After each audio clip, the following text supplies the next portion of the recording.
Karena kembali kondisi ini juga akan mengubah regimen obat, ya.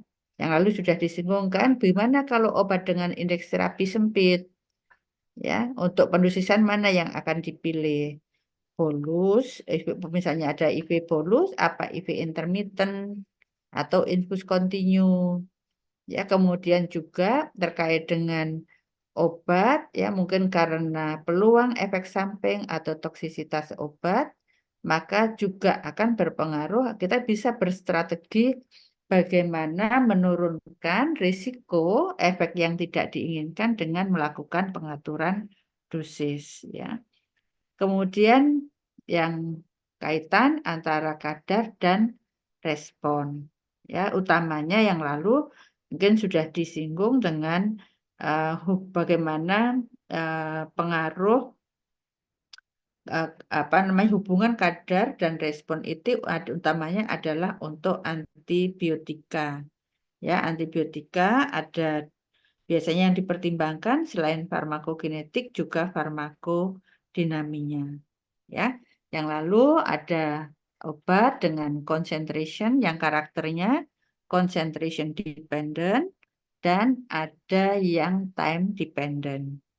Ya, dan karena karakter hubungan antara kadar dan respon obat itu, maka pendekatan, ya, pendosisannya atau regimen dosisnya juga akan berbeda. Oke. Kemudian ada faktor klinis, ya, jadi terkait dengan kondisi pasien yang nanti kita akan lebih perdalam. Yang lalu sudah pada misalnya berkait dengan usia kan, yang kemarin juga ada special population kan sudah ya disinggung oleh mungkin Pak Didi atau Pak Marno. Kemudian kondisi yang akan diterapi dan juga ada kondisi atau kondisi penyakit lain yang ada, ya. Kemudian juga regimen jadi perhatian juga pada saat kita menggunakan polifarmasi gitu ya. Jadi polifarmasi karena ada peluang untuk terjadi interaksi, ya. Satu akan berpengaruh yang lain, kemudian juga kenyamanan pasien, kepatuhan pasien juga jadi pertimbangan pada saat kita bicara regimen. Ya, jadi kalau ada penggunaan obat dengan cara tertentu yang akan meningkatkan kepatuhan, sebetulnya akan lebih terpilih gitu ya. Jadi misalnya ada satu kondisi penyakit kronis, ya, kemudian ada yang misalnya ada pilihan obatnya itu divided daily dose. Jadi dosisnya sehari dipakai beberapa kali, sama yang mungkin once daily gitu ya, karena sediaannya bisa bentuk sediaan modified, ya. Maka tentunya sebetulnya kalau ngomong terkait dengan kepatuhan, yang sekali sehari akan lebih baik biasanya kepatuhannya, ya. Jadi itu maka juga akan dipertimbangkan pada saat kita mendesain suatu aturan pendosisan. Ya, faktor lain ya banyak ya Pak, baik rute, dosis, kemudian adanya kondisi toleransi, ya, maka juga jadi perhatian ya. Mungkin yang lalu mungkin sudah di KSPR, misalnya tolong dong lihat bagaimana penggunaan preparat nitrat, ya. Jadi obat-obat yang merupakan senyawa nitrat kalau digunakan kondisi kronis, karena kalau tidak diperhatikan maka bisa jadi nanti terjadi toleransi. Biasanya itu berkait Anda nanti mestinya kalau ngomong preparat nitrat Anda harus lihat siapa yang aktif. Nah, untuk menjadi aktif tadi perlu bantuan siapa gitu. Nah, itu kalau penggunaannya tidak diperhatikan kapan terakhir digunakan maka bisa terjadi toleransi. Ya, kemudian juga farmakokinetik, tadi ada peluang interaksi, dan sekali lagi terkait biaya ini juga jadi perhatian, ya, karena bicara layanan kesehatan maka salah satu itu adalah biaya obat yang juga menyerap dana besar, ya. Saat ini eranya adalah era asuransi. Ya, karena era asuransi, maka kita juga harus aware dengan biaya. Ya. Nah, untuk itu kalau ngomong biaya, kalau asuransi, kalau di Indonesia asuransinya dengan apa namanya yang dilewatkan badan BPJS, maka Anda harus aware dengan formularium rumah sakit, ya, atau formularium nasional, ya, itu yang harus jadi Anda perhatikan. Jadi nggak selalu biasanya first choice atau selalu kita harus menggunakan pilihan yang pertama, begitu, karena ada beberapa pertimbangan. Oke, oke, saya masuk ke penyakit ginjal. Jadi Anda belum dapat ya untuk yang semester 4 ya Anda. Oke, jadi nanti ada sejumlah kriteria kapan seseorang akan dinyatakan mengalami gangguan ginjal. Ya, salah satunya nanti diukur dengan fungsi filtrasi. Yang lalu Anda sudah tahu filtrasi itu apa, ya. Kapan seseorang akan dikatakan mengalami gangguan ginjal kronik itu adalah didasarkan pada laju filtrasinya. Ya, kalau laju filtrasinya kurang dari 60 ml per menit selama 3 bulan atau lebih, maka seseorang akan dinyatakan mengalami penyakit ginjal kronis. Ya, tapi sebetulnya nanti ada kalau kita sampai pada Varkin dari PGK, maka di sana nanti masih ada pertimbangan lain, ya, yang untuk menyatakan bahwa kapan seseorang akan dinyatakan PGK. Ya. PGK saat ini kenapa kita juga lagi aware dengan PGK karena saat ini adalah PGK itu problem global, ya, jadi problem global, bahkan dikatakan 16% populasi itu mengalami PGK, ya.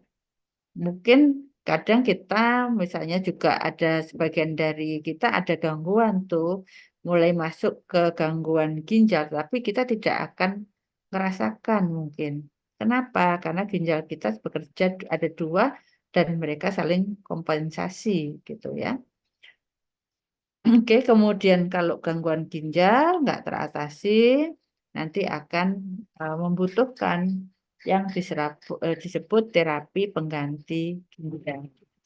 Ya, jadi fungsi ginjalnya sudah nggak jalan, tetapi karena seseorang harus tetap hidup, ya, normal, maka di sana harus ada apa namanya suatu tindakan yang menggantikan fungsi ginjal. Karena kalau enggak ya orang itu pasti akan ada gangguan gitu ya, merasakan hal yang berubah dari kondisi normal dan akan sampai pada ada gangguan-gangguan tertentu. Ya. Oke, jadi kalau tadi kita bicara ginjal, itu salah satu adalah organ pengeliminasi, ya. Maka tentunya kalau ginjalnya terganggu, fungsi eliminasinya akan berubah. Ya, jadi kalau kita ngomong kinetika obat, farmakokinetika obatnya akan berubah. Sehingga untuk itu pasti dibutuhkan penyesuaian dosis.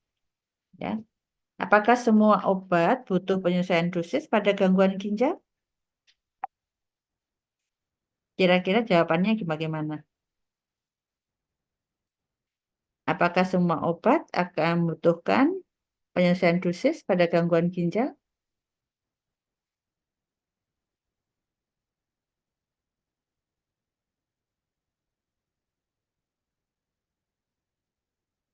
Fitri Yuniasari? Kalau menurut saya tidak semua obat perlu penyesuaian dosis, Prof. Oke, betul. Tergantung dari rute eliminasinya. Karena Jadi tidak semuanya, bergantung dari jalur eliminasi yang ditempuh obat tersebut. Ya, oke. Kalau kita bicara ginjal, ya dia tidak hanya di fungsi ekskresi saja, tapi dia juga siapa yang mengatur keseimbangan cairan tubuh kita itu juga ada peran dari ginjal, ya. Karena nanti bicara PGK mungkin tidak hanya sebentar ya, ada cucu. Sebentar.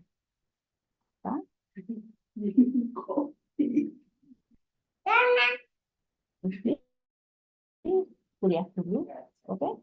Itu ada teman-teman apa namanya, ada murid-muridnya ini lihat, ya, oke, oke, ciyo onti gitu, oke, assalamualaikum, ya, oke.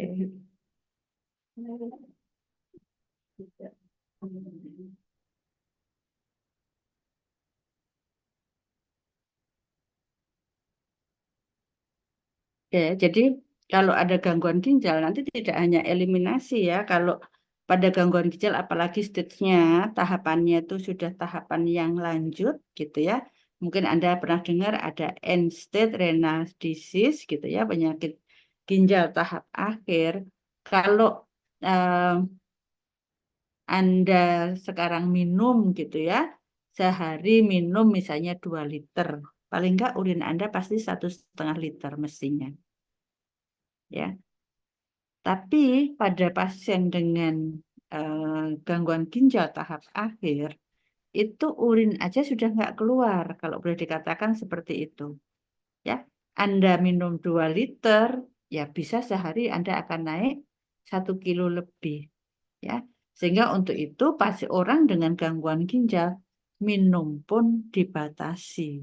Kalau enggak, ya nanti akan terjadi penumpukan cairan di tubuh pasien seperti itu ya. Jadi karena dia punya, emang ginjal kita punya role untuk ngatur cairan tubuh agar tubuh kita tetap seimbang. Jadi kalau maka dari itu kan yang lalu kalau kita ngomong PD volume distribusi itu kadang-kadang kita pakai asumsinya adalah asumsi PD-nya tetap.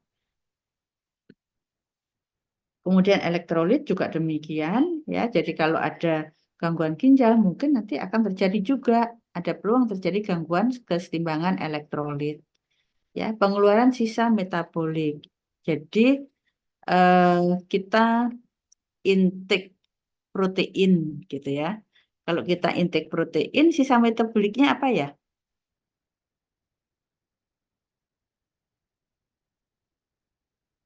Produk sisa metabolik kalau kita makan protein dan harus dikeluarkan dari tubuh Anda. Apa kira-kira?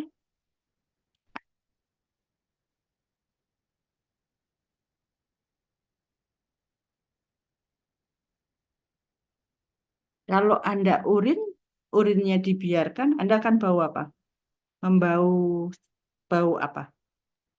Urea, Prof. Ada bau kan? Kalau urinnya tidak disiram.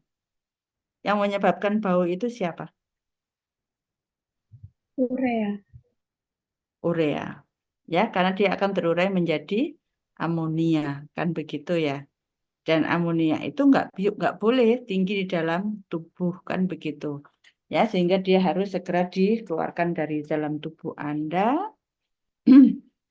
Dalam bentuknya nanti adalah urea, ya. Tetapi kalau ada gangguan ginjal, maka juga tadi fungsi ekskresi untuk sisa metabolik pun akan terganggu, ya. Demikian juga kalau kita menggunakan obat, ya, dan obatnya jalur eliminasinya lewat ginjal, maka kalau ada gangguan ginjal maka juga akan ada gangguan eliminasi atau ekskresi obat dari tubuh, ya. Oke, kalau kita ngomong Parkin, ekskresi, jadi eliminasinya lewat apa? Ekskresi renal, misalnya gitu ya. Itu artinya obat itu hilang dari tubuh lewat renal dalam bentuk dari obat aktifnya ya. Kalau kita ngomong jalur ekskresi ya. Oke, ada sejumlah penyebab. Recording in progress. penyebab yang menyebabkan gangguan pada ginjal. Ya, ini apa artinya pyelonefritis? Ada yang tahu?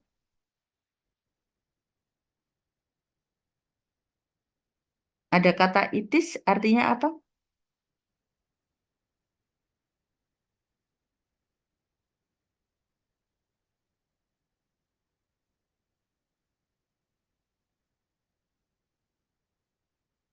Kalau ada kata itis gitu, itu maknanya apa? Radang, Prof.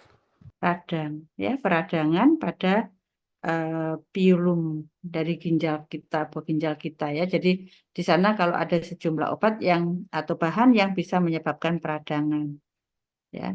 Jadi ini paling sering yang apa di gangguan ginjal itu adalah terbesar adalah karena memang infeksi ya.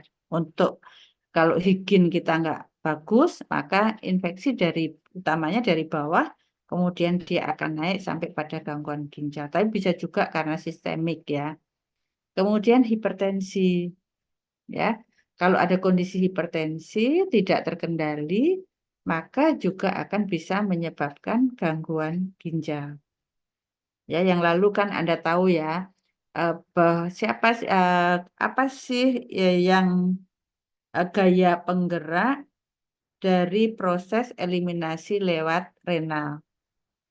Ya, kan karena masih ada sisa tekanan dari sistol yang sampai di arteriol aferen, kan begitu. Ya, jadi kalau ada kondisi hipertensi, tekanan sistemik naik, berarti nanti sisa tekanan yang di glomerulus juga akan besar, sehingga itu juga akan bisa menyebabkan gangguan ginjal. Ya, yang lain kondisi diabetes.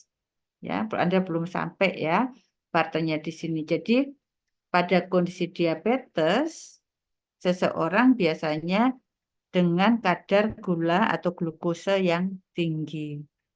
Ya, dan ini nanti akan menyebabkan terjadi suatu reaksi glikosilasi dari berbagai protein di dalam tubuh kita, diantaranya juga di pembuluh darah atau di glomerulus kita, dan itu nanti akan bisa membawa ke gangguan ginjal juga. Ya. Oke, kemudian ada bahan-bahan yang toksik untuk ginjal, demikian juga akan bisa membawa ke sana. Kalau terkait obat, mungkin yang jadi perhatian adalah golongannya aminoglikosida. Bisa diberikan contoh golongannya aminoglikosida itu apa? Antibiotik aminoglikosida. Gentamicin, Amikasin, Prof. misin.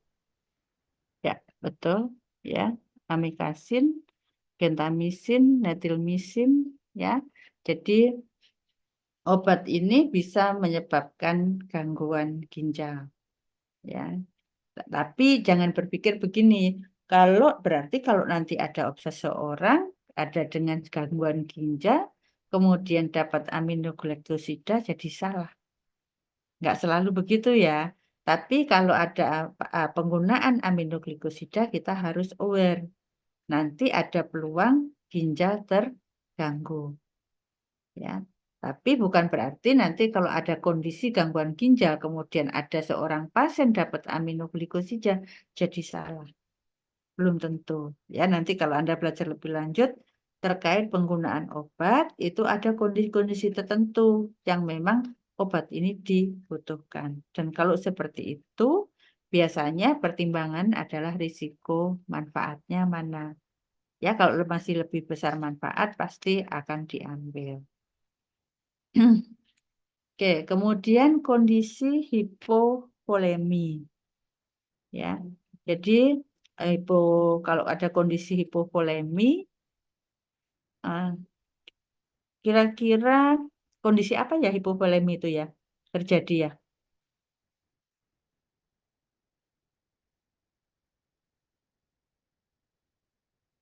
Kira-kira seperti apa kondisi hipovolemi terjadi? Kalau ngomong hipovolemi, yang hipovolemi yang hipo itu di mana?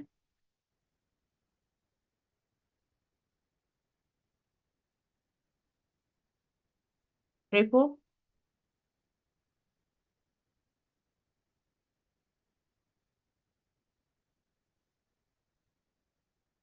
Iya, Prof. Yang hipopo, hip, hipovolemi Hipovolemi. Itu berarti itu volume yang di mana yang hipo? Yang rendah? di darah Ya, plasma. di sirkulasi sistemik. Ya, di sirkulasi sistemik. Jadi kalau ada kondisi hipovolemi, maka ada peluang juga tadi membawa ke gangguan ginjal. Kira-kira kondisi apa ya? Yang kok bisa sih seorang hipovolemi gitu? Anda kurang minum, dehidrasi. Ya, misalnya ada case-nya apa mual, muntah yang berkepanjangan, muntah yang berkepanjangan bisa kondisinya jadi dehidrasi juga bisa. Ya, pasien kecelakaan, ya, kena pembuluh darah yang besar, maka akan terjadi bleeding yang besar. Kalau terjadi bleeding yang besar, maka tentunya isi vaskular Anda juga akan berkurang. Ya, dan itu nanti bisa sampai pada kondisinya kalau berat banget ada nanti istilahnya shock hipovolemi. Ya. Kasus ini sering juga kalau penggunaan diuretik yang tidak betul. Ya. Jadi kita sering temukan pasien-pasien dengan gangguan ginjal, kalau kita trace apa habit atau kebiasaan yang bersangkutan, itu adalah mereka sering gunakan, kalau pasiennya wanita sering gunakan pelangsing. Ya, dan dari obat-obat pelangsing atau jamu yang diindikasikan untuk pelangsing yang enggak betul, ya, maka itu biasanya sering sekali ditambahkan diuretik. Ya. Sehingga kalau itu terjadi, maka berarti ada peluang nanti aliran darah ke ginjal terganggu. Kalau ini berkelanjutan lama, ya akan terjadi iskemi, ginjal Anda kekurangan oksigen, dan ujungnya adalah nanti juga kerusakan. Ya. Saya ada pengalaman terkait dengan case hipovolemi dikarenakan kecelakaan. Ya. Pada saat saya melihat pasien ini kecelakaan kurang lebih sudah lebih dari 10 jam yang lalu. Yang posisi saat itu saya mengamati di Sutomo, tapi posisi pasien waktu kecelakaannya adalah di Sidoarjo. Ya. Dan sejak dari 10 jam yang lalu lebih sampai saat itu volume urinnya tidak sampai 100 cc. Ya, tidak sampai 100 cc, padahal mulai dari kecelakaan sampai saya ngamati itu sudah sekitar 17 bag. Ya, kalau 17 bag infus misalnya RL atau NaCl, satu bagnya kan 500. Ya. Kalau 17 bag berarti kan 8,5 liter. Darah Anda berapa liter? Masih ingat? Pada saat kita bicara kinetika distribusi,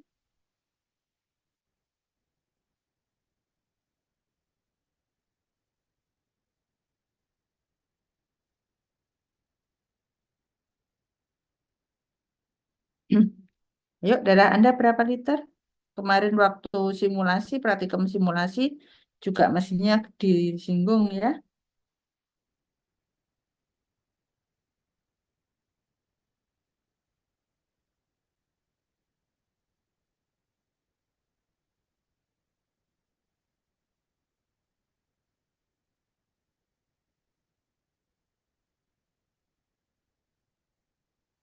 Darah Anda berapa liter?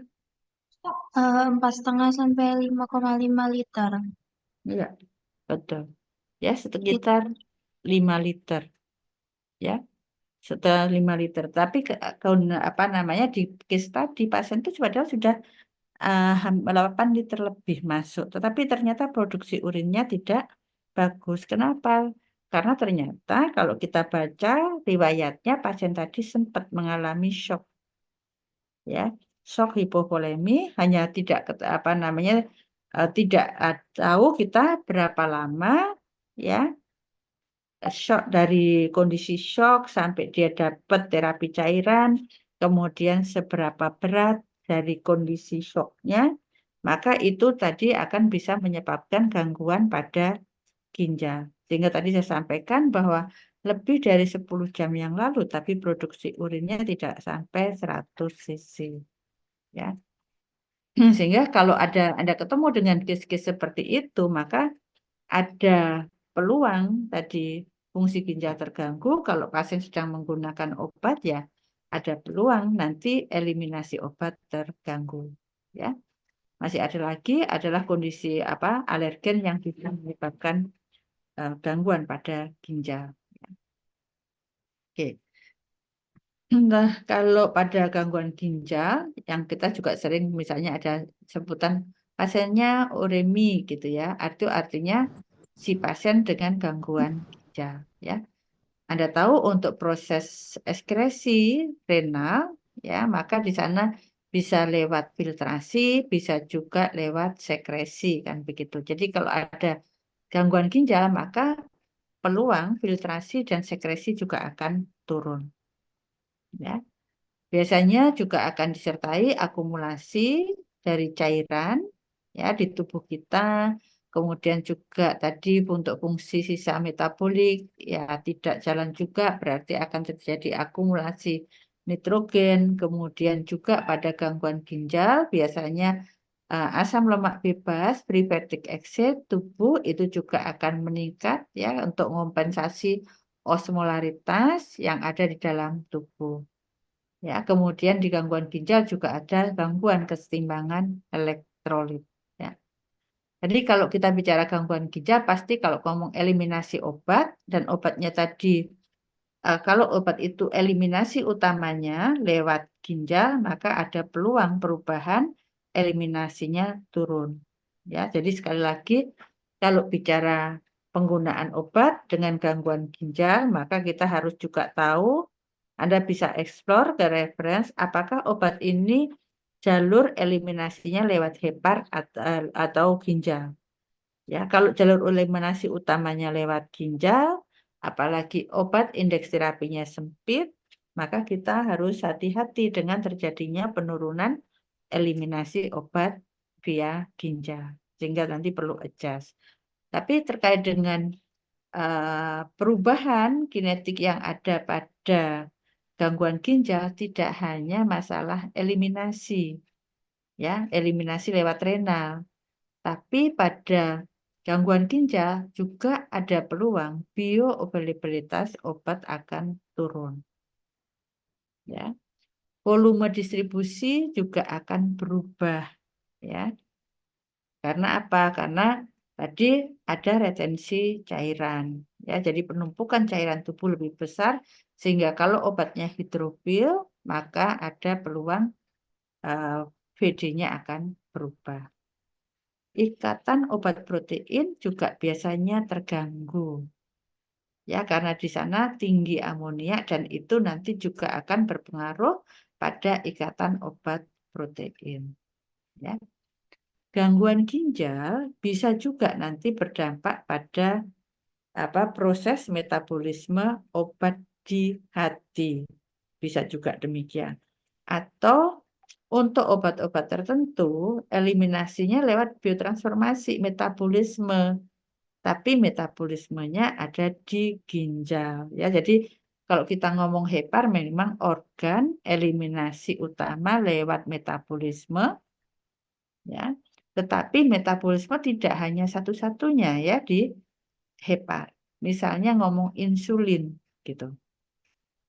Ya, insulin itu salah satu jalur eliminasinya adalah lewat metabolisme oleh insulinase yang diproduksi oleh ginjal kita. Ya, sehingga kalau ada pasien dengan gangguan ginjal, maka save life, waktu hidup dari insulin itu akan lebih panjang di pasien ini. Ya, sehingga nanti Anda bisa nanti kalau sampai pada diabetes Anda bisa pahami kenapa ya kalau pasien DN sampai pada gangguan ginjal kok kadang nggak perlu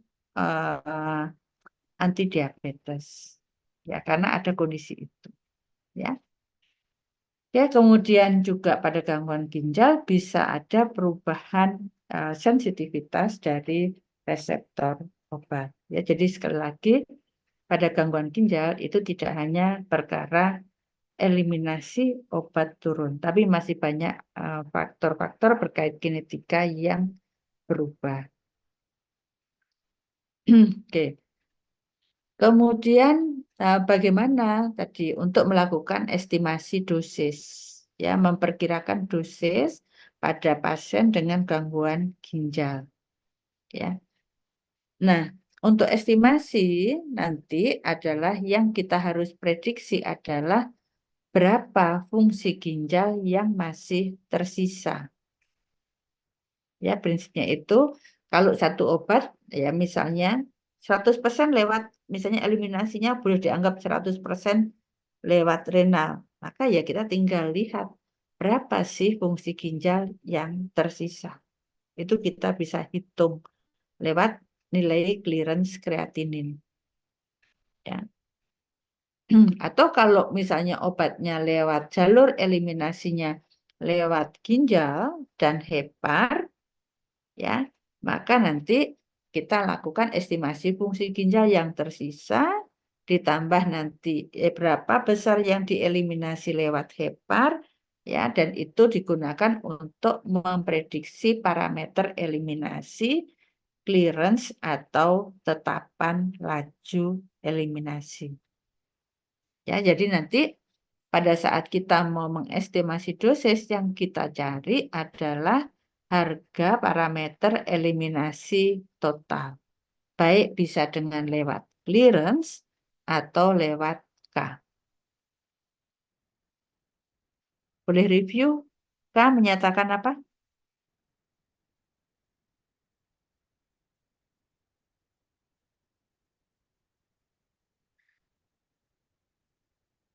K menyatakan Mbak Laksita Umi.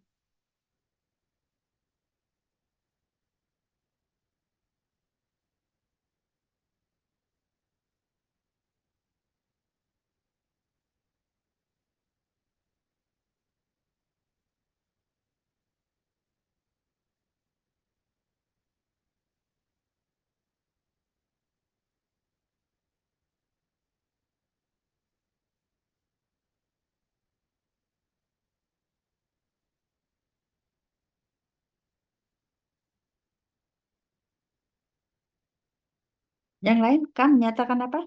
Kan Anda baru praktikum simulasi in vitro.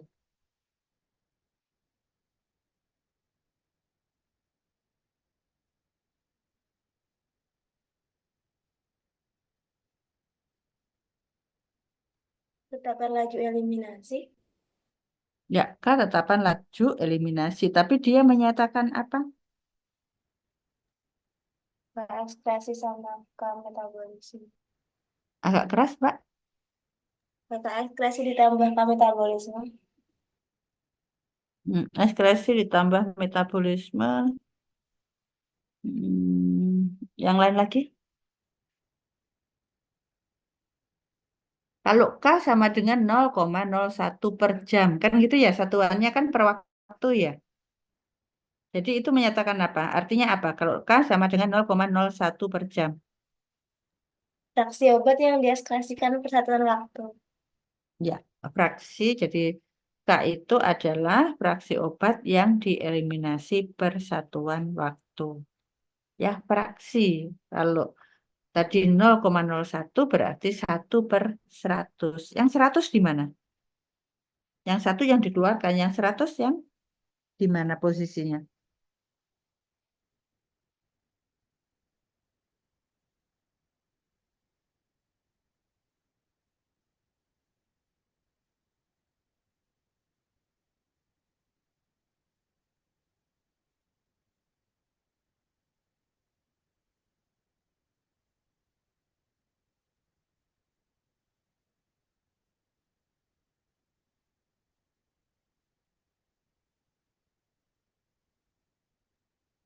Hmm.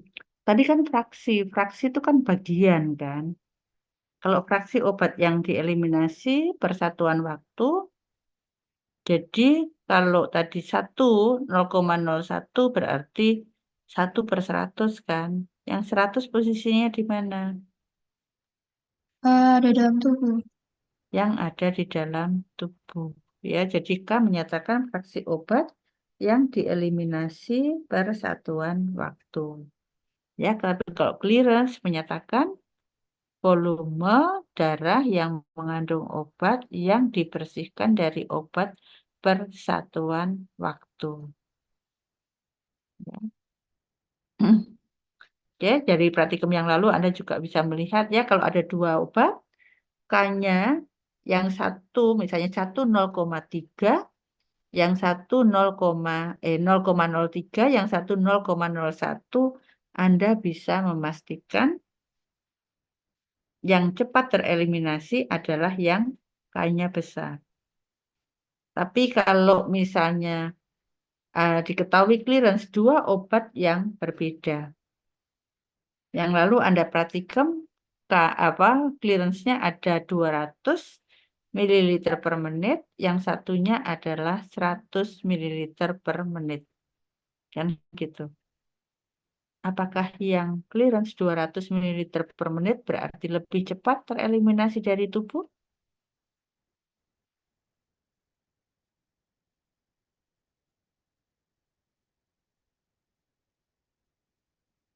Ayo.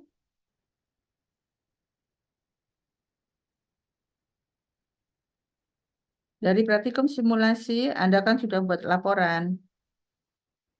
Belum tentu, Prof. Mungkin dilihat dari volume distribusinya.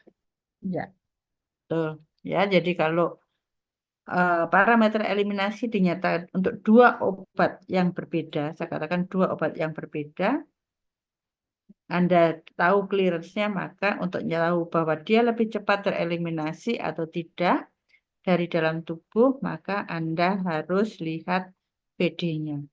Ya kan, kemarin kan obat 2 dan 3 akhirnya kan K-nya sama, padahal clearance-nya berbeda. Ya. Oke ya, jadi prinsipnya nanti kalau Anda mau melakukan estimasi atau adjustment dosis pada gangguan ginjal adalah Anda nanti cari harga clearance atau harga K pada kondisi gangguan ginjal. Atau nyari clearance atau K obat pada kondisi uremi. Ya, kuncinya hanya itu aja. Karena nanti ngitungnya adalah dicari nanti rasio parameter eliminasi pada ginjal terganggu terhadap rasio harga K pada kondisi ginjal normal. Ya, kita nggak mungkin melakukan analisis Parkin pada pasien ini. Kenapa? Karena kondisinya sangat tidak stabil. Ya, kondisi pasien dengan gangguan ginjal, apalagi tahapnya akhir, maka dari waktu ke waktu itu akan berubah dengan cepat. Ya, jadi hari ini dan mungkin 2 hari lagi, 3 hari lagi itu sudah berubah kondisi yang ada pada pasien ini. Ya, sehingga tadi dilakukan pendekatan untuk penghitungan dosisnya. Dan kalau kita menggunakan pendekatan itu ada beberapa asumsi. Ya, ada beberapa asumsi. Nah, kalau ada asumsi berarti kita juga harus waspada bahwa ada keterbatasan pada saat kita melakukan pendekatan pendosisan. Jadi artinya apa? Walaupun kita sudah melakukan adjustment, maka perhatian tetap harus diberikan. Ya. Oke, sampai di sini ada pertanyaan?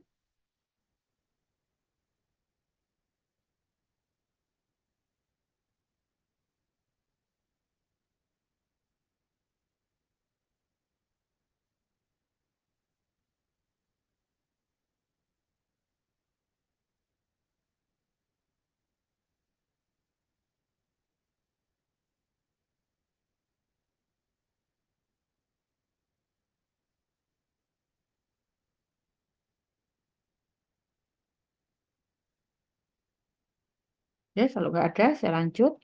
Ya.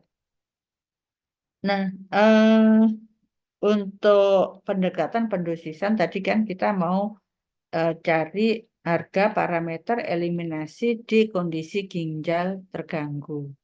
Ya, dan kemudian nanti mendekatinya adalah dengan melakukan estimasi dari fungsi ginjal yang tersisa. Ya, fungsi ginjal yang tersisa nanti akan dihitung. Kalau Anda cek fungsi ginjal biasanya kalau ke laboratorium yang dicentang apa? Apa yang diperiksa? Kalau Anda ada ada dugaan seberapa fungsi ginjalnya masih bagus nggak ya gitu. Kreatinin. Ya,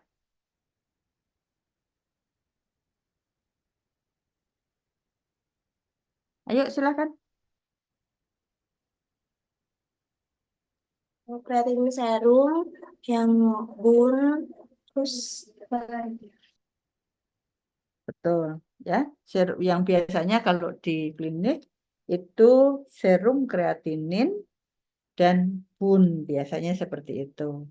Ya, tapi nanti kita lihat yang akurat untuk mengukur fungsi ginjal itu adalah lebih ke kreatinin dan nanti kita hitung ke menjadi harga clearance kreatinin, ya.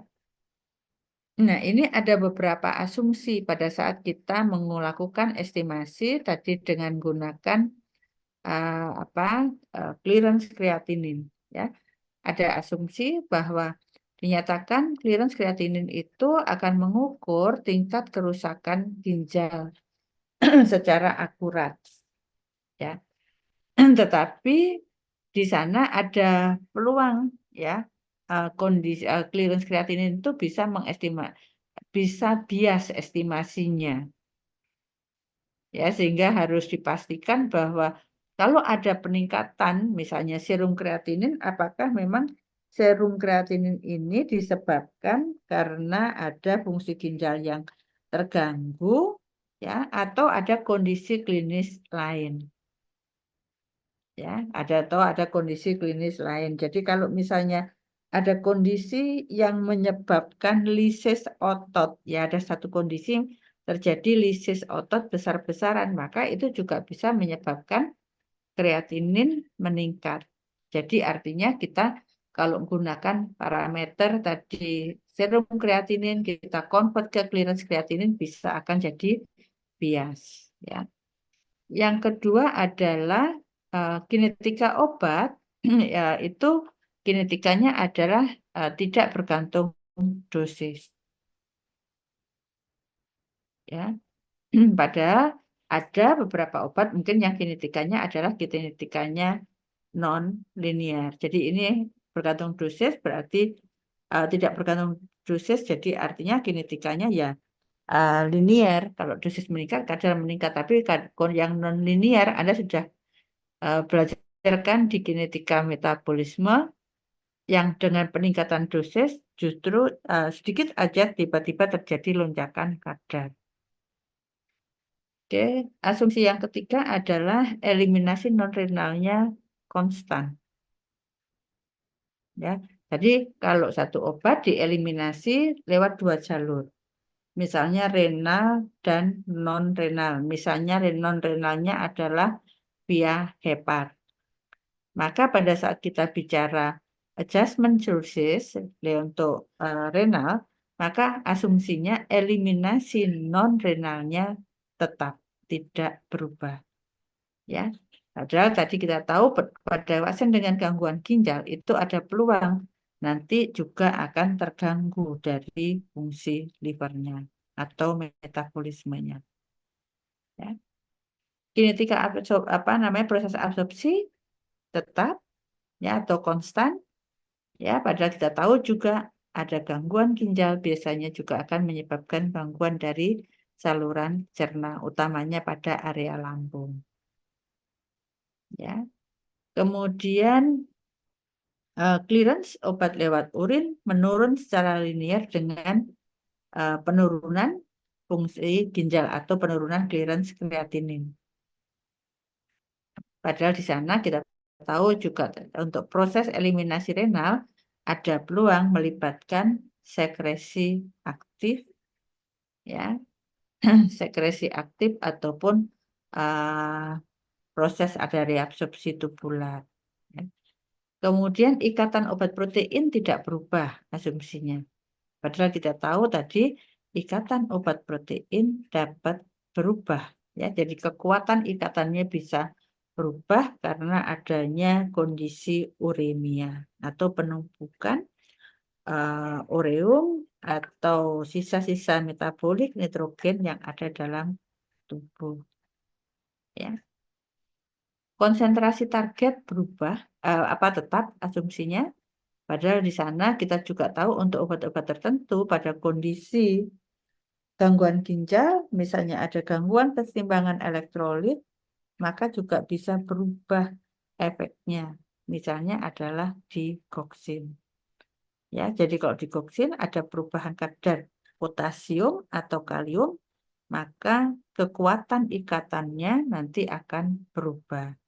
Ya, jadi ini adalah asumsi-asumsi pada saat kita melakukan adjustment dengan pada gangguan ginjal. Ya. Jadi ini asumsi yang kita gunakan, padahal tadi ada beberapa kondisi.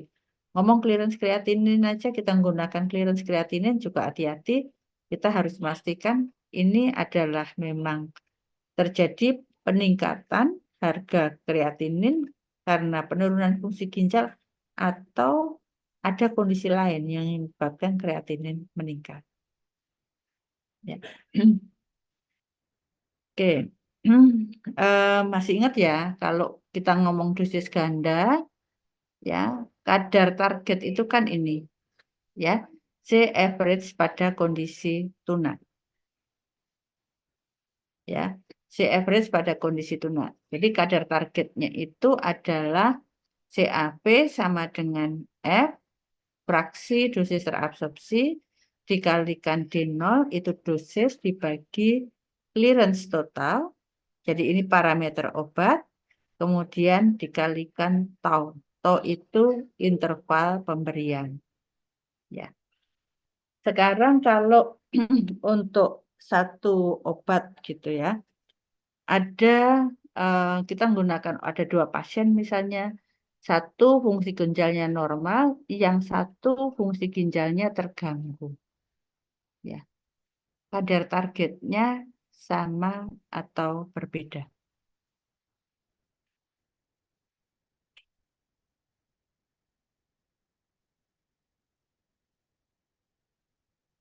Ada 2 orang yang berbeda, ya, dari fungsi ginjal, satu normal, satu terganggu. Pertanyaan saya, apakah kadar targetnya berbeda untuk 2 orang ini?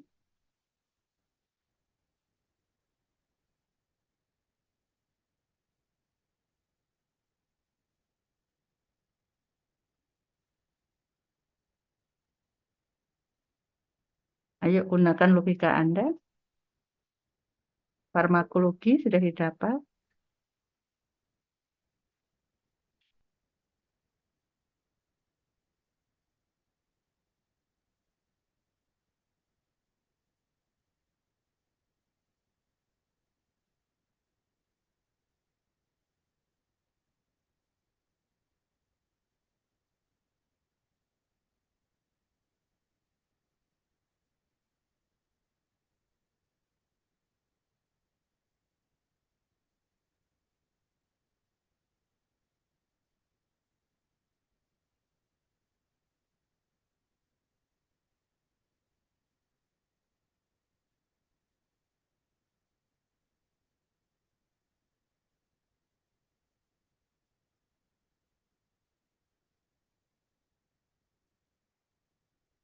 Nggak ada yang jawab?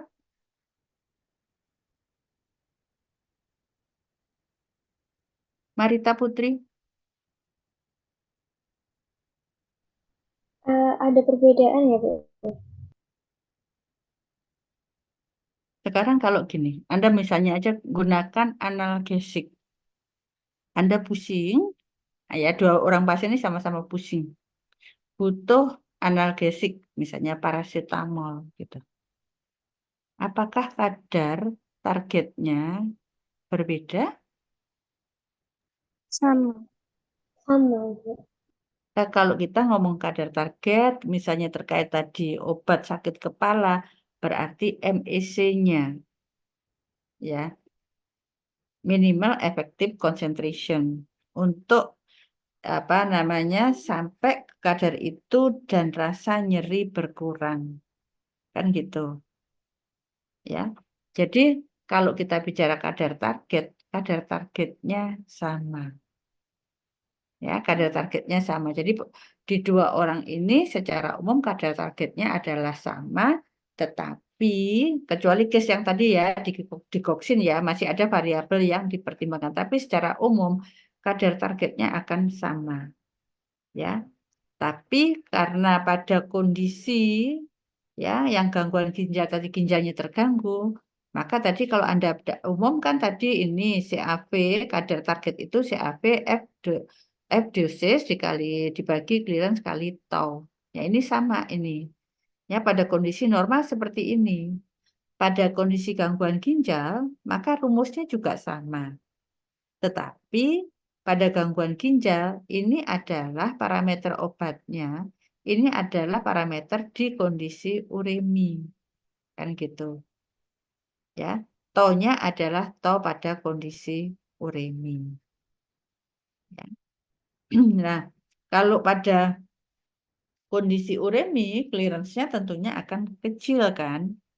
Padahal ini targetnya kan akan sama. Kalau ini kecil, otomatis nanti dosisnya akan kecil, lebih kecil yang dibutuhkan ya. Jadi kalau kita lakukan reorganisasi dari persamaan 212 ini, maka dosis pada kondisi uremi itu adalah rasio dari dosis kondisi normal dikalikan clearance kondisi uremi dikalikan tau kondisi uremi dibagi clearance pada kondisi normal dibagi tau pada kondisi normal.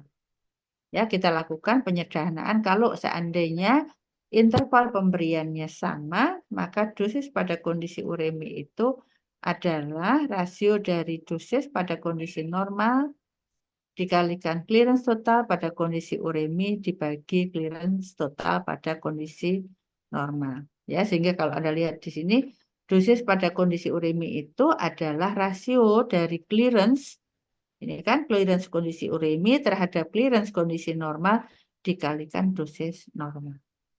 Ya. Ini clearance ini adalah parameter obat ya. Jadi parameter kinetik eliminasi untuk obat. Ini bukan nanti kalau Anda bicara fungsi ginjal kan clearance kreatinin LCR gitu kan. Tapi di sini ini adalah clearance total dari obat. Sehingga yang kita cari pada saat kita mau melakukan adjustment, yang kita cari inilah berapa clearance total pada kondisi uremi. Ya, kemudian nanti kalau ini kondisi uremi kita tahu kondisi normalnya, parameter clearance pada kondisi normal tinggal dikalikan dengan dosisnya. Serupa untuk infusi. Ya, infusi itu CSS sama dengan R per clearance. Kan gitu ya, pada infusi intravena. Ini R per clearance ya. Ini sama loh ya dengan ini. Pada prinsipnya kan sama dengan ini. Ya. CSS adalah ini, kenapa saya katakan sama? Karena R ini adalah dosis per waktu kan. Kalau laju infusi kan laju infusi itu kan berapa? R ini adalah jumlah obat yang masuk per waktu. Ya, CSS itu sama dengan jumlah obat yang masuk per waktu. Jadi kalau Anda lihat di sini, tinggal dibagi kemudian sama dibagi dengan clearance total pada kondisi normal. Ya, jadi CSS sama dengan R per clearance. Pada kondisi uremi juga sama. Jadi di sini karena konsekuensinya adalah targetnya sama, clearance-nya obatnya jauh lebih kecil, maka untuk mendapatkan CSS yang sama, maka nanti laju infusinya juga harus diturunkan. Oke, prinsipnya secara garis besar hanya itu aja kalau terkait dengan pendosisan pada gangguan renal.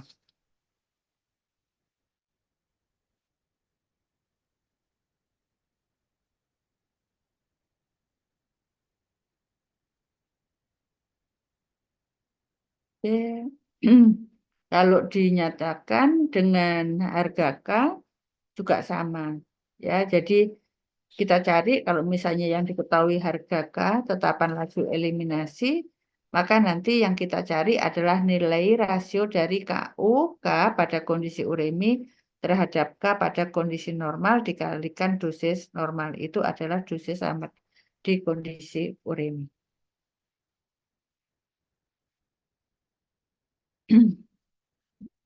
Oke, itu aja.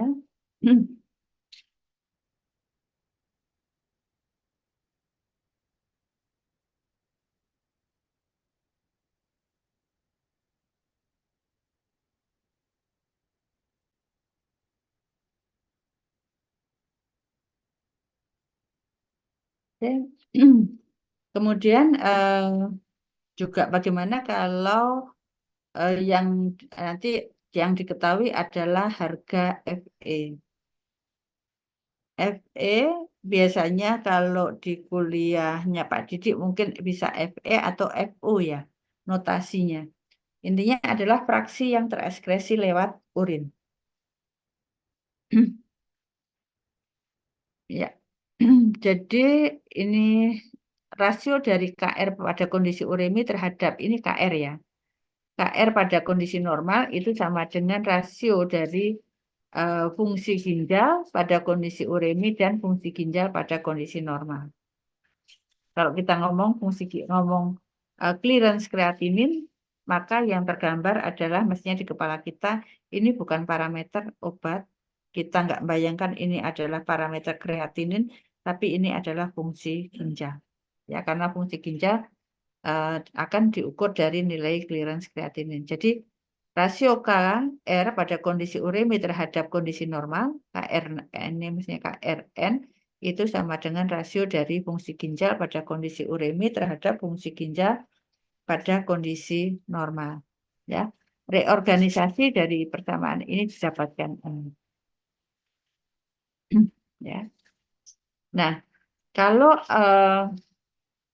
pada kondisi apa namanya harga K, ya harga K kalau tadi obat dieliminasi itu lewat 2 jalur eliminasi, ya di mana K itu adalah misalnya eliminasinya lewat ginjal dan non ginjal, ya maka K itu sama dengan KR ditambah K non renal. Ya, R-nya itu adalah renal. Jadi kalau satu obat dieliminasi lewat 2 jalur, renal dan non-renal, K, tetapan laju eliminasi total itu sama dengan K non-renal ditambah K renal.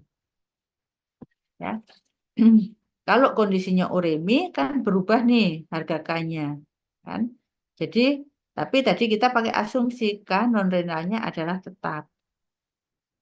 Ya, jadi K pada kondisi uremi adalah K non-renal ditambah K renal pada kondisi uremi. Ya. Kita lakukan substitusi K renal pada kondisi uremi dari ini. Ya.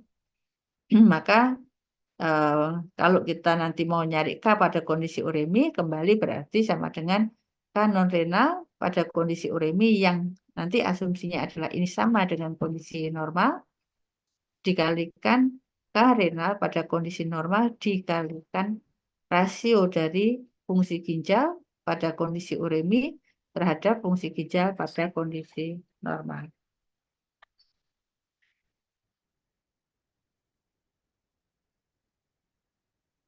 Nah, kalau kita bilang FE itu adalah fraksi terekskresi lewat urin. Ya. Kalau fraksi terekskresi lewat urin itu sama dengan ini KR dibagi KNK pada kondisi normal. Ya. Kalau ini apa namanya untuk ini jadikan FE, maka ini semua dibagi dengan K pada kondisi normal. Ya. Dan ujungnya tadi kan kita mau mencari, kalau mau nyari dosis kan ini yang kita carikan, harga KU per KM. Nah, kalau kita apa namanya ini adalah sama dengan FE, ya, maka yang non renal itu adalah 1 dikurangi FE. Ya, jadi ini notasi ini adalah sama dengan FE. Ya, jadi KU per KN sama dengan 1 dikurangi FE ditambah FE dikalikan rasio fungsi ginjal pada kondisi uremi terhadap fungsi ginjal normal. Ya, biasanya kalau saya akan lebih mudah untuk mengingat adalah ini. KU per KN adalah 1 dikurangi FE ditambah FE kali fungsi ginjal uremi dan fungsi ginjal normal. Ya, itu kalau nilai fraksi terekspresi lewat urin diketahui.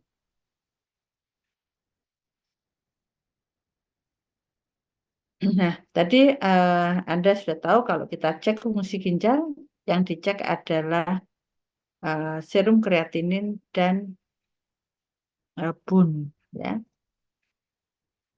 Ini adalah kriteria untuk satu bahan bisa digunakan untuk mengukur fungsi ginjal.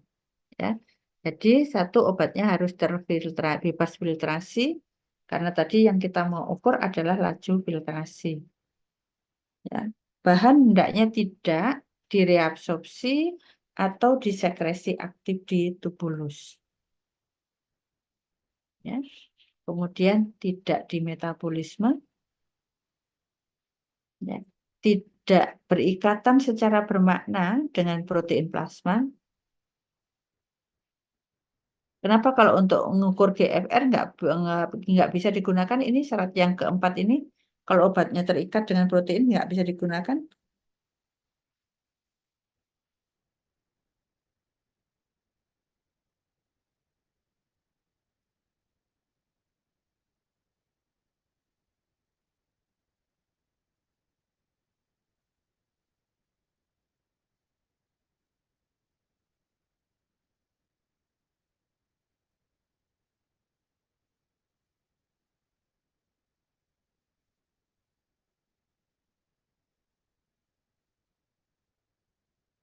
Wilda, kenapa Wilda? Iya, Prof. Mungkin sepemahaman saya kalau misalkan obatnya dia terikat dengan plasma protein, berarti nanti dia obatnya nggak ikut termetabolisme sehingga dia tidak ikut terekskresi juga. Jadi tidak bisa diukur. Kalau ini kan ngomongin kita ginjal kan, GFR kan untuk mengukur filtrasi ginjal, ya kan? Apa hubungannya nanti kalau obatnya terikat protein dengan proses filtrasi? Dia nggak Ukurannya difiltrasi.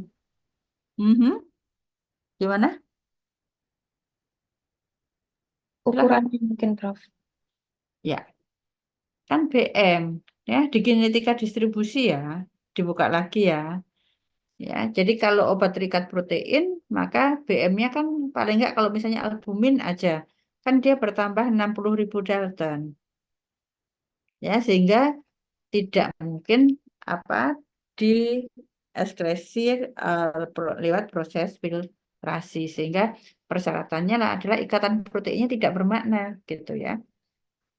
Oke, kemudian dia sendiri tidak berpengaruh pada laju filtrasi atau mengubah fungsi ginjal, tidak toksik dan memungkinkan untuk diukur secara akurat.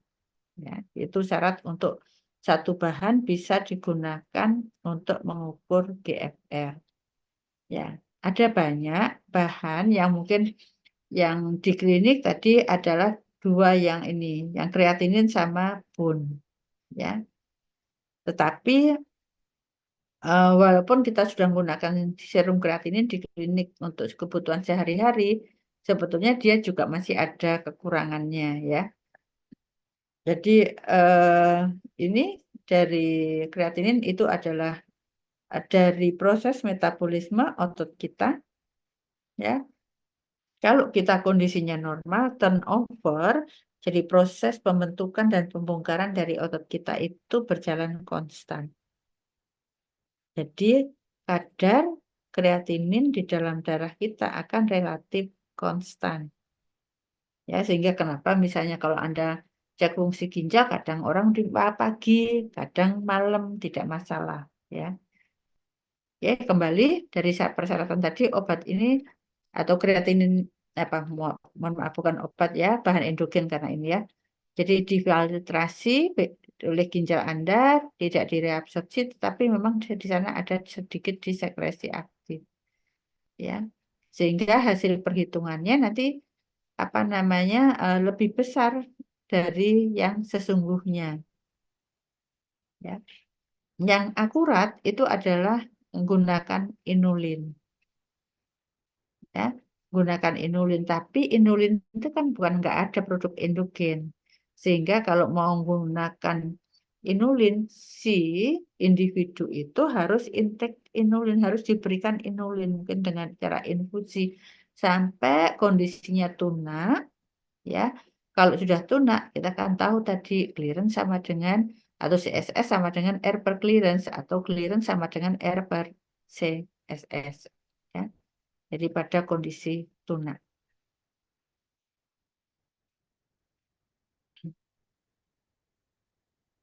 Oke, kemudian kalau apa namanya untuk kreatinin nanti juga apa ada faktor koreksi ya. Ada aspek usia, ada berat badan dan jenis kelamin. Itu yang harus jadi perhatian. Kira-kira pengaruhnya gimana kalau usia terhadap nilai kreatinin?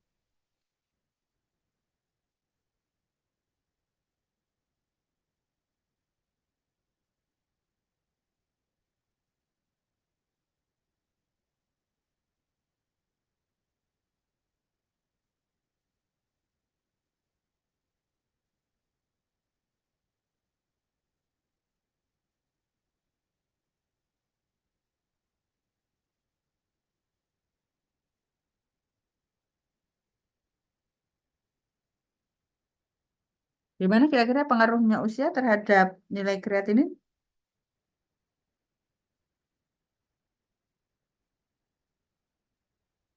Paradina?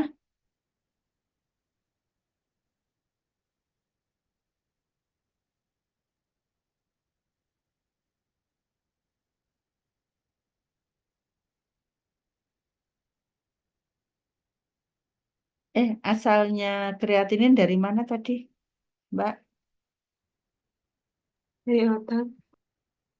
Dari otot. Kemudian kalau pengaruhnya usia terhadap massa otot bagaimana kira-kira? Semakin menurun, Prof. Ya, semakin menurun. Anda kan sudah dapat interpretasi data lab ya. Nilai serum kreatinin normal berapa?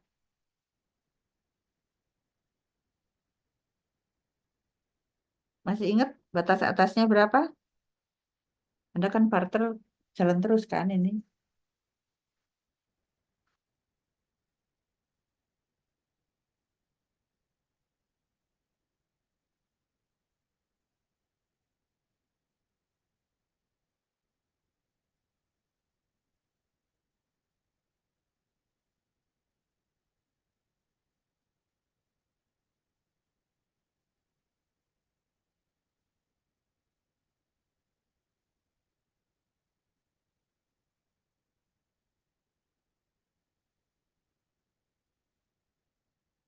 Ada yang masih ingat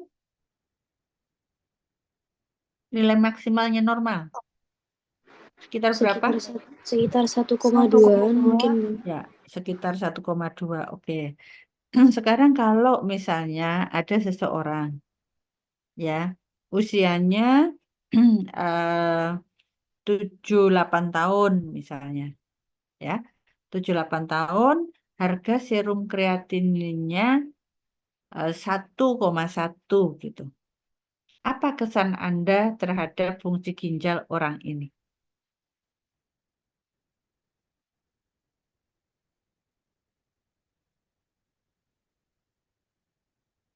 Ya, 78 tahun, serum kreatininnya 1,1. Apa kesan Anda untuk pasien ini terkait dengan fungsi ginjalnya?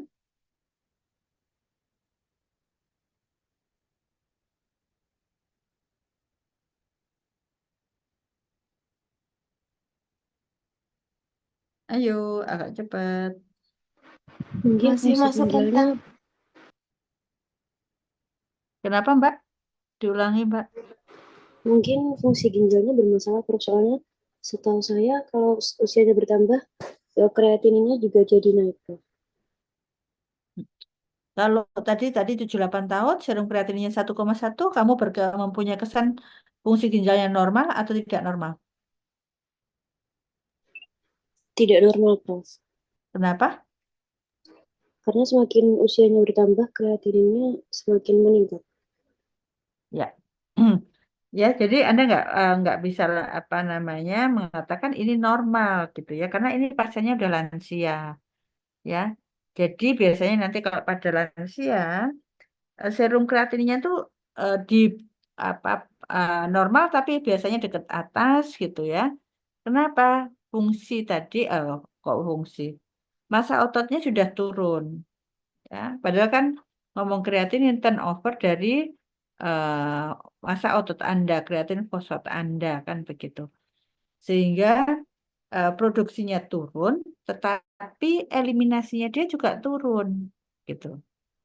Ya, sehingga untuk memastikan fungsi ginjalnya masih berapa sih, nanti Anda hitung clearance kreatininnya.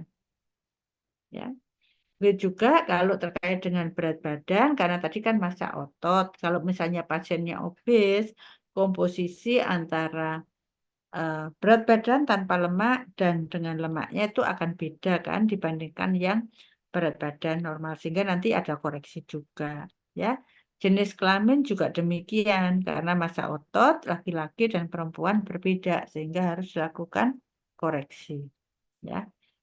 Kemudian kalau bone, ya, itu nggak akurat, nggak bisa kita ngelihat fungsi ginjalnya sampai seberapa. Yang jelas kalau ada gangguan ginjal, bone akan naik.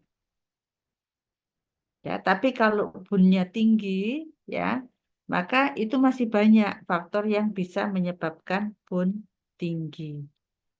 Ya, jadi misalnya kita intake protein, ada kondisi aliran darah apa namanya menurun, ada kondisi shock hemorrhage atau GI bleeding, maka bisa akan berpengaruh pada nilai bone, ya.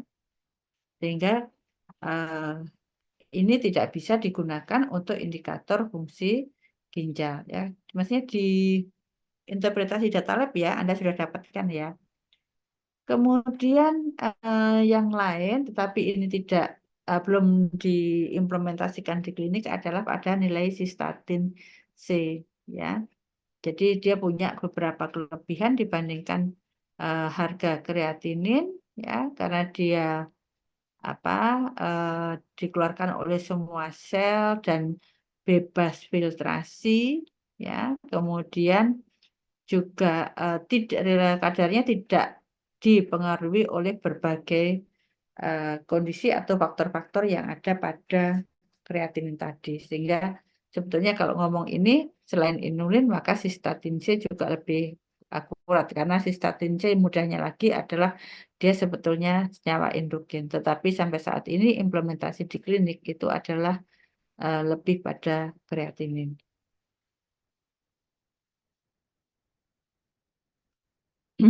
Oke, untuk menghitung kreatinin ini biasanya yang di lapangan ada rumus Cockcroft-Gault, ya. Jadi Anda lihat di sini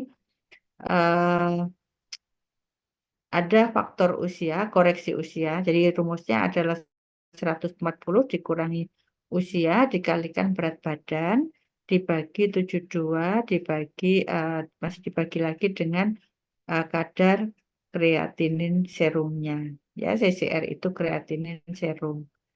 Ya, biasanya kalau untuk perempuan ada koreksi, ya, ada yang koreksinya ada yang 85, ada yang 90%, ya.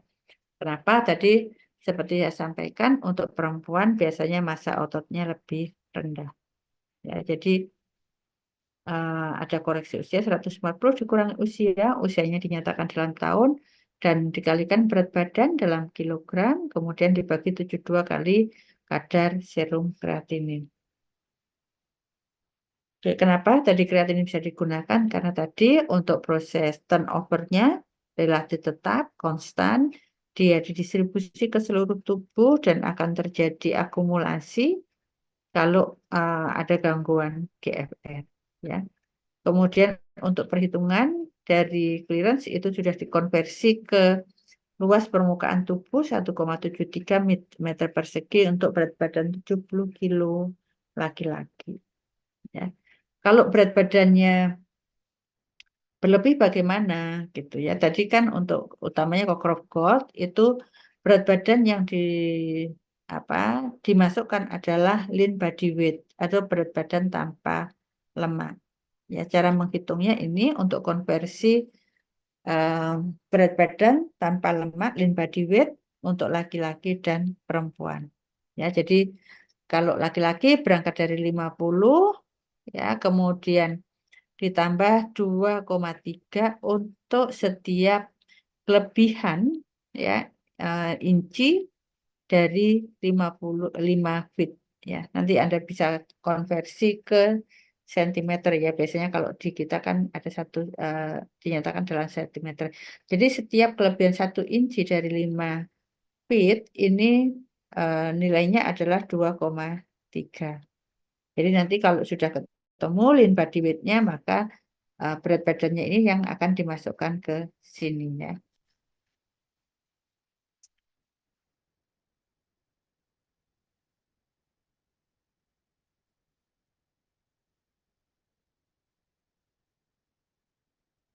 Oke. Kenapa ada koreksi? Tadi kalau di rumus ini ada koreksi usia, ada terhadap kreatinin. Ini adalah juga satu proses ya, satu proses penelitian. Ada kaitan atau ada korelasi antara usia dengan ekskresi kreatininnya. Ya, jadi dengan bertambahnya usia, ternyata jumlah kreatinin yang diekskresi itu akan menurun. Ya, sehingga kenapa tadi ada koreksi usia di situ. Ya, ada berbagai rumus ya untuk mengestimasi dari fungsi ginjal atau laju filtrasi yang dinyatakan dengan clearance kreatinin ya. Tadi kalau ada Cockcroft Gold itu ada koreksi usia, ada berat badan, ada serum kreatinin ya. Tapi kalau menggunakan MDRD yang dibutuhkan adalah data serum kreatinin, ada usia ya, kemudian ada koreksi laki-laki atau perempuan atau dia berkulit hitam atau tidak. Ya, kemudian ada juga yang MDRD ya yang di-adjust dengan luas permukaan tubuh ya. Kemudian ada dari JELIF ya. Ada dari JELIF, kemudian ada modified dari JELIF ya, kemudian masih ada lagi kalau yang di lapangan yang banyak digunakan adalah yang CKD-EPI. Nanti minggu depan saya coba carikan rumus untuk Anda. Ya. Karena memang kalau yang ini adalah kendalanya di berat badan. Ya, karena butuh data berat badan di mana kadang-kadang di klinik data berat badan itu tidak tersedia. Ya. Anda bisa baca lebih terkait perbandingan dari berbagai rumusan untuk menghitung fungsi ginjal di Journal of Clinical Medicine. Oke, kalau untuk perhitungan sih saat ini mungkin untuk perhitungan clearance sudah menggunakan aplikasi sudah banyak ya. Tapi kalau yang lalu masih ada juga dengan nomogram ya. Untuk nomogram tentunya kembali ada beberapa variabel yang dibutuhkan. Kalau seperti si Nielsen di sini ada data berat badan, ada usia dan data serum kreatinin. Ya, kalau Anda nanti misalnya diminta untuk menghitung dari berdasarkan nomogram, maka Anda baca petunjuk nomogram dengan baik. Ya, jadi yang dibaca adalah petunjuk nomogramnya dengan baik, dipahami. Karena setiap nomogram itu punya instruksi yang bisa berbeda. Ya, jadi kalau yang ini Sirbeck-Nielsen ini adalah usia akan dihubungkan dengan berat badan dan nanti akan memotong sumbu yang DR ini. Nah, potongan sumbu DR ini pertahankan di sini, kemudian nanti geser dari penggaris yang sebelah kanan, jadi menggunakan penggaris ya. Kemudian digeser ke arah serum kreatinin pasien. Kalau ini sudah geser, otomatis kan yang sebelah kiri akan bergeser. Sehingga nanti akan menunjukkan nilai clearance kreatininnya. Prinsipnya itu aja. Tapi prinsipnya adalah kalau berhadapan dengan nomogram, maka tolong Anda baca perintah nomogramnya dengan baik. Bisa lewati. Nah, kenapa kok tadi yang dimasukkan adalah lean body weight? Ya, Anda bisa nanti baca di Sargel ya. Contoh ini. Jadi di sini ada pertanyaan berapa clearance kreatinin untuk seorang laki-laki 25 tahun dengan harga serum kreatinin 1 mg per desiliter. Ya, tinggi pasiennya adalah 5 feet 4 inci dengan beratnya adalah 100 kilo, 103 kilo. Ya, kalau kita lihat sini, maka kita sudah tahu bahwa pasien ini pasti obes ya. Maka berapa sih berat badan nyatanya dia? Ya. Tadi berat badan tanpa lemaknya dia atau lean body weight-nya adalah 50 ditambah 2,3 kali 4 karena kelebihan dari 5 incinya adalah 4 inci, maka dari 103 kilo itu lean body weight pasien adalah 59,2. Ya, jadi baru setelah kita ketemu harga lean body weight-nya, maka baru kita bisa hitung nilai clearance kreatinin ya 94,6.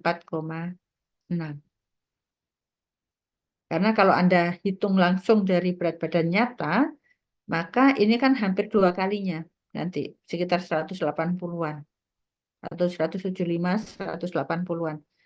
Enggak ada nilai laju filtrasi sebesar itu. Ya, laju filtrasi itu kan nilainya sekitar 120-130 ml per menit ya.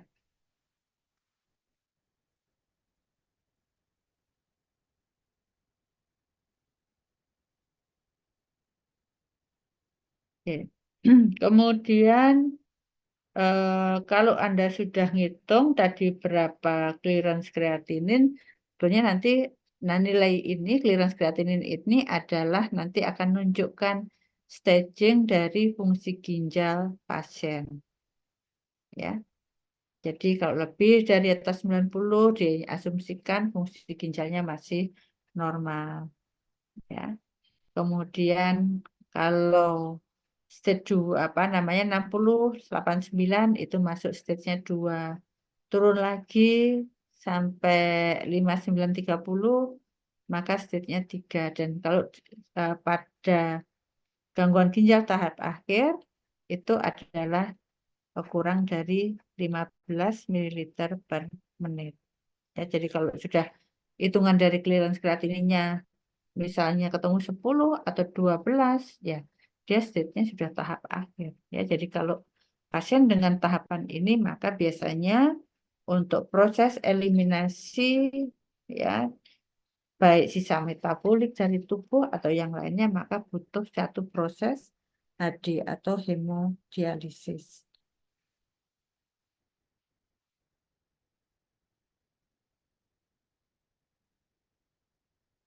Nah, bagaimana untuk adjustment dosisnya pada pasien ini ya terkait dengan pendosisan kadang kita juga kadang-kadang masih beda pendapat dengan klinisi.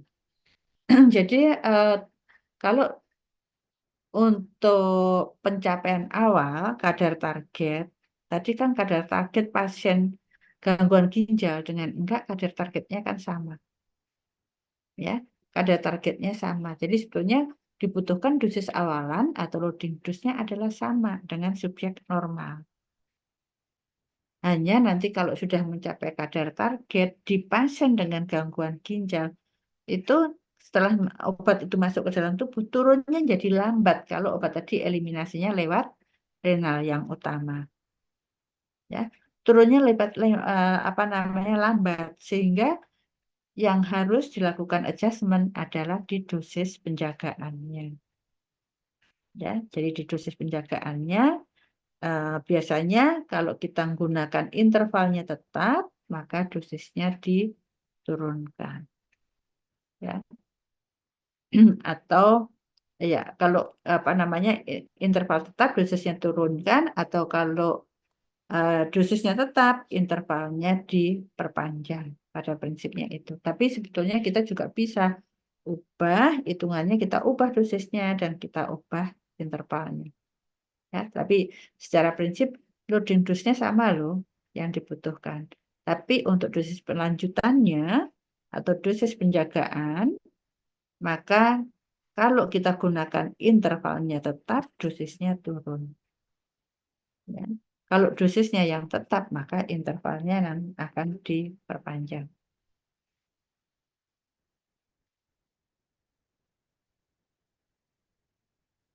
Ada pertanyaan sampai di sini?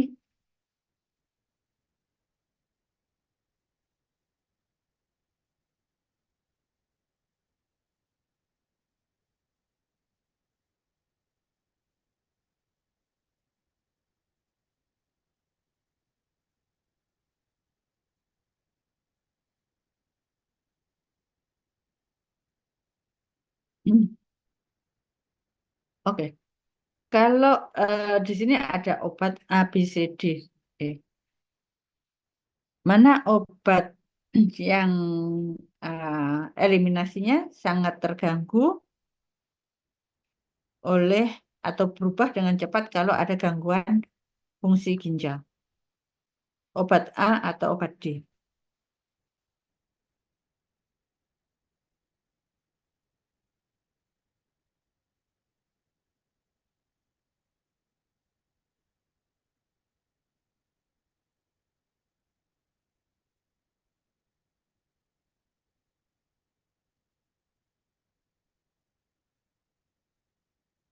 Yuk.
Yang mana, Mbak? Mas? Yang D, Yang D yang berubah jika yang berubah karena fungsi ginjal berubah. Ya. Ya, jadi kalau Anda lihat di sini kan jadi ini kan tetapan laju eliminasi yang Y-nya. Sedangkan yang bawah ini, kali lagi kalau Anda baca ngomong clearance kreatinin, Itu adalah berarti sama dengan fungsi ginjal, laju filtrasi glomerulus ya. Jadi Anda lihat di sini dengan untuk obat D ya, dengan penurunan fungsi ginjal maka kan ini berubah nih. Ya. Kalau A relatif tidak berubah. Nah, oke. Lanjutannya ini dari kurva ini kan ada tadi clearance kreatinin, ada harga K. Titik perpotongan di sumbu Y ini siapa? Menyatakan nilai siapa?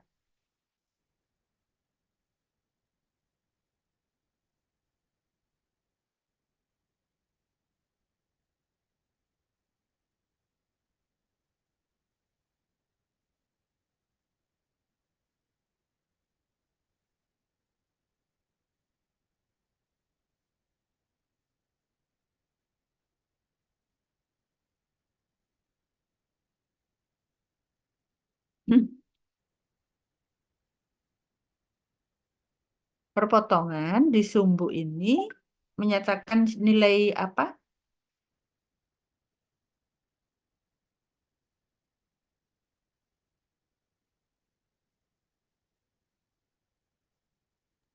Eliminasi non-renal. Kenapa, Mbak? Safira?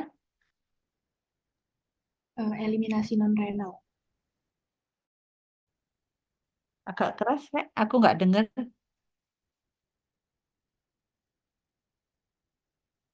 Apa, Safira? Eliminasi non-renalnya, Bu. Eliminasi non-renal. Betul ya. Jadi Anda lihat ya, di sini kan di clearance kreatinin, ini kan ini 0. Tapi masih punya nilai K, kan gitu. Ya, padahal ini fungsi ginjalnya sudah 0, tetapi kok masih ada nilai laju eliminasi. Jadi ini titik perpotongan ini adalah titik apa namanya tetapan laju eliminasi tapi yang non renal ya. Maka dari itu kan kalau yang di obat A kan berarti di sini non renalnya kan tinggi banget ya. Jadi jalur eliminasinya nggak dominan untuk renal. Nah kalau nggak dominan untuk renal eliminasinya maka ada perubahan fungsi ginjal, harga K-nya kan relatif tidak berubah ya. Tapi kalau obat eliminasinya utamanya lewat ginjal, ada perubahan dari fungsi ginjal, harga K-nya akan juga berubah drastis. Ya.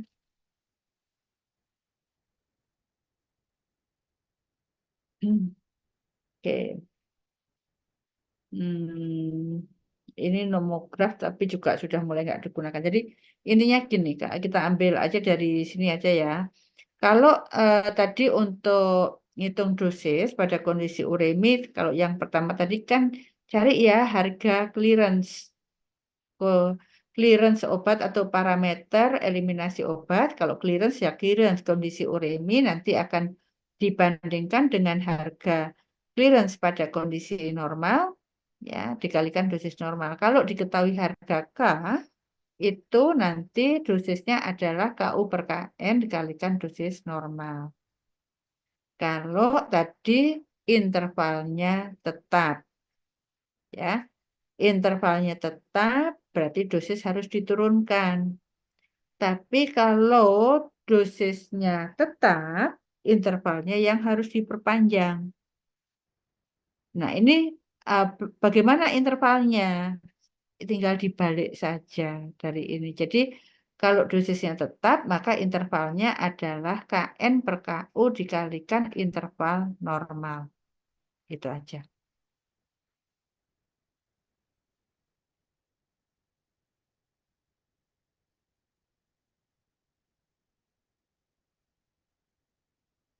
Oke, sampai di sini ada yang mau didiskusikan?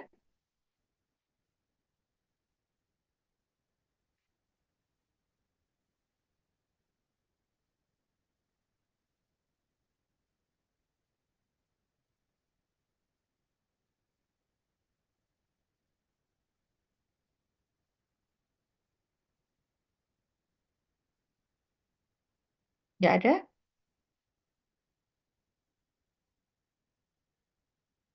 Oke, sudah mau jam 9. saya akhiri ya untuk yang apa namanya hari ini. Kemudian tolong Anda baca lanjut yang di Sargel. Ya, kemudian untuk pertemuan kedua kita luring ya karena ada proses hitung menghitung. Saya ingin lihat Anda untuk apa namanya latihan menghitung untuk adjustment dosisnya. Oke, ada pertanyaan? Tidak ada?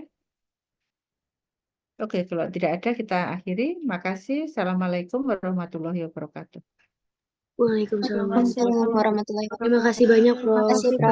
Terima kasih, Prof. Apa